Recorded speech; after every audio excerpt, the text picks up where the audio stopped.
жеңге, ақ жеңгелерім қайдасыздар? О, ақ жеңгелер. Жеңеше, қоя тұр жаңалығымды. Сендерге айтар керемет жаңалығым бар ғой. Кел, жеңге. Ай, ақ жеңгелер, сіздерге айтар керемет жаңалығым болыпты. Айта отырмын. Жеңеше, білесіздер ма? Жақында абысынды боласыздар. Ой, қандай керемет жаңалық. Ал жеңгелер, ай десе аузы бар, күн десе көзі бар. Сұлу бойжеткен ғой шіркін ай. Қасылудың өзі десейші? Қасылу. Ал жеңгелер, мен сіздерге арналған бір бұйымтайым болып тұр. Айта отыр бұйымтайыңды, тыңдап отыр. Жеңгелер, осы менің жаңалығымды анашыма айтып, сол қызды сырға алматандырып берсеңіздер қайтеді? Абысын Эльмира екеуміз бірге барып, ағамыздан сүйінші сұрайық. Ал жеңгелер, осы бұйымтайымды анашыма жеткізіп, қызды сырға алматандырсаңыздар, сіздерді де құр қалдырмаспын, жеңгелер. Ал жеңеше, істеріңізге сәттілік, анашыма жеткізерсіздер бұйымтайымды. Бұл да бір біткен іс болды ғой. Апсының бар сүйінші сұрайды. Апатай, сәлем бердік. Сізге бір қуанышты жаңалығымыз бар. Сүйінші, апа, сүйінші, керемет жаңалығымызбен бөліскіміз келіп отыр. Я, айта отырыңдар, не жаңалық екен ол? Көрші ауылдың бір қызына көзі түсіп, соны сырға алматандырып беріңіздерші дейді. Ой, керемет қой мына жаңалықтарың сендердің. Менің де көптен күткенім осы еді ғой. Олай болса мен сендерге сүйіншілеріңді беріп қояйын. Жарайды, апа. Ой, рахмет, апа.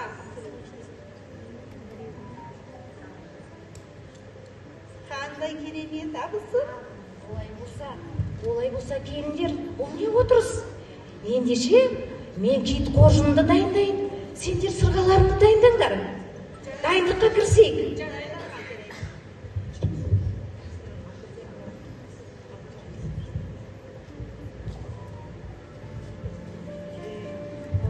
Ерке қыз, қараш қандай сұлу, бой жеткен қыз боп өсіп қалыпсың, я бысынтай?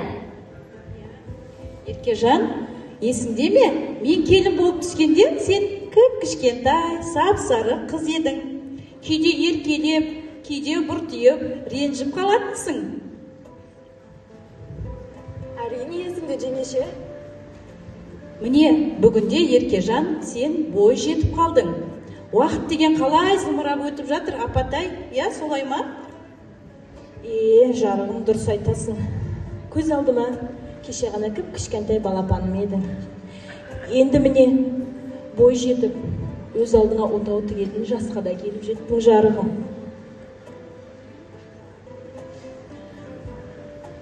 Жүрегім сені қимайсыздаса, бір жағынан қызымның бақыты үшін ана жүрегі қуанады ботам.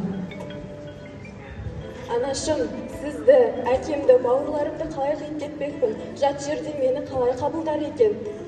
Қателесіп қалсам, сіздерге сөз келеді ме деп уайымдаймын, анашым. Қорықпа ботам, жарығым. Әрбір қыз баланың тағдыры өз жұртын, өзге жұртты өз жұртындай көру, қарағым. Сенің ең үлкен міндетің сол барған әулеттің түтінін түзу шығару, жарығым. Мына екі жеңгең сияқты сыйлы бол, қарағым. Пәленшенің қызы қандай тәрбиеледі деген сөз біз үшін үлкен мәртебе, айналайын, жарығым. Мына жеңгелерің ізімен жүріп, сол барған әулеттің алтын діңгегіне айнал, жарығым.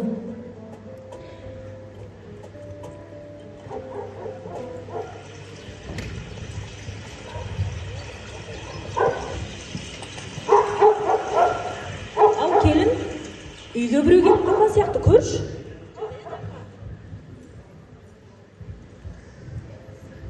Жүр, Еркежан.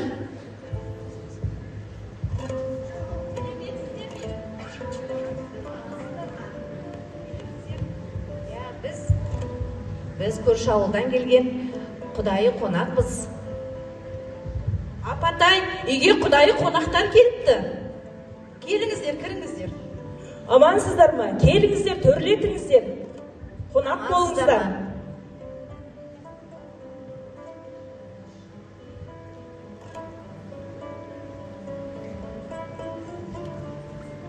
Иә, айта отырыңыздар. Қай ауылдан келе жатырсыздар?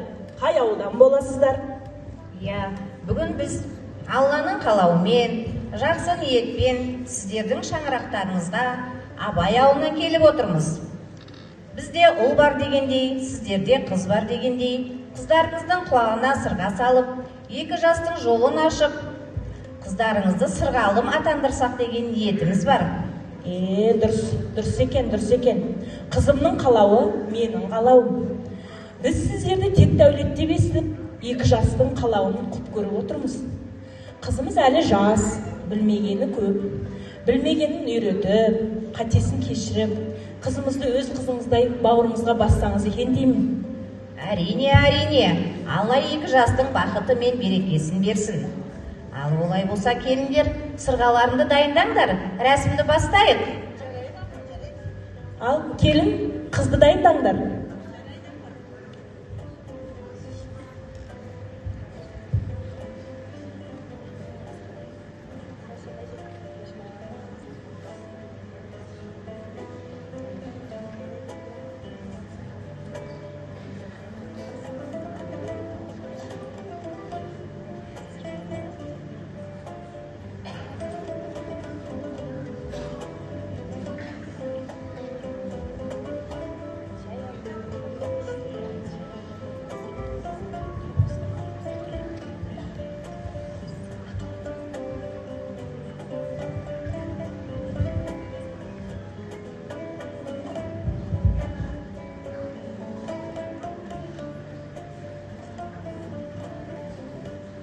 Ал, мінеки, біз де сіздерге қонақ болып келіп қалдық. Бүгін міне, мен өзімді таныстыра кетейін. Осы әулеттің үлкен келіні, Тама елінің қызы Эльмира есімді боламын. Мінеки, Ақерке қызымызға үкі тағу рәсімі маған бұйырған екен. Олай болатын болса саған арнап, Ақеркежан, әдемі әппақ ақ мамық, өмірлерің ақ мамыңда болсын деп, әппақ көрпеше тігіп келдім. Байқасаң, ойы өрнек салдырып, өрнектей өріліп, құрақтай құралсын деген ниетіммен. Мінеки, отыра ғой қалқам.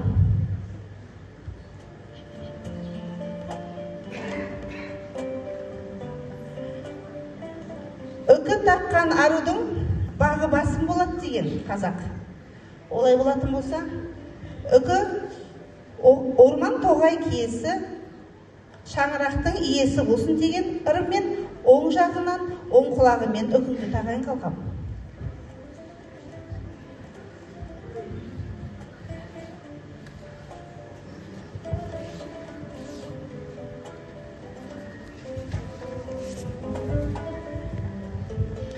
Ал Ақеркедей ақ қыздарыңызға Алланың қалауымен, екі жастың шешімімен, қазақтың салтыменен сырға салу маған бұйырған екен. Мен өзімді таныстырсам, болашақ күйеу балаларыңыз үш ағайынды. Мен екінші ағасының келіншегі, есімім Сәуле, Қоралас елінің келіні боламын. Қанаттыға қақтырмай, тұмсықтыға шоқтырмай, ыстыққа күйдірмей, суыққа тоңдырмай, үкілеп өсірген қыздарыңызға рахмет. Ал Ақеркежан, барған жеріңе береке болып, бақ болып бар. Оң құлағыңа сырға салайын, жаман сөз естімесін деп.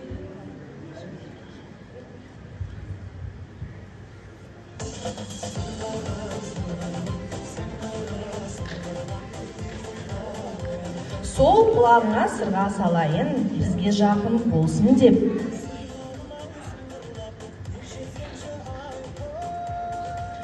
Ал Ақеркежан, сырғалым атанғаның құтты болсын.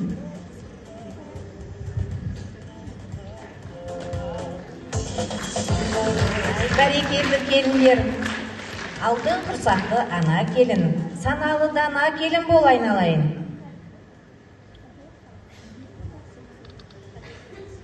Ал енді келіндер кәдесыйларыңды беріңдер жеңгелеріне. Орамал тон болмайды, жол болады деген.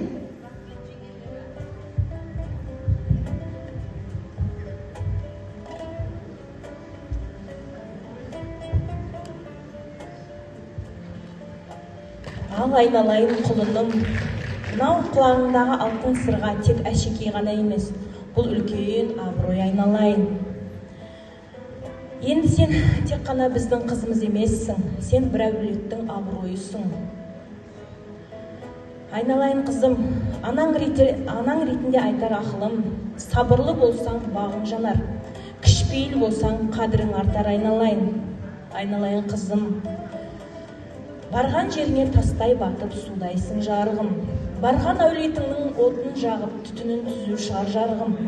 Барған жерінде бағың ашылсын айналайын жарығым. Қыздарыңыз тәрбиелі, ибалы, инабатты екені көрініп тұр. Осындай қызды тәрбиелеген сіздерге алғысымыз шексіз. Олай болса, кәнеки қолдарыңды жайыңдар, батамды берейін. Біздің әулеттің өрісін кеңейтетін, ұрпағын көбейтетін, алтын құрсақты ана болуды Аллам нәсіп етсін. Бақытты болыңдар айналайындар. Айтқаныңыз келсін. Ал келіндер, ендеше жолға шығайық. Құдалыққа дайындалайық, тойға дайындалайық. Ал аман болыңыздар. Ал енді бізде қызымыздың жасауын жасап, ұзатуға дайындалайық. Ауылдарыңызға аман есен жетіп алыңыздар. Аман болыңыздар. Сау болыңыздар.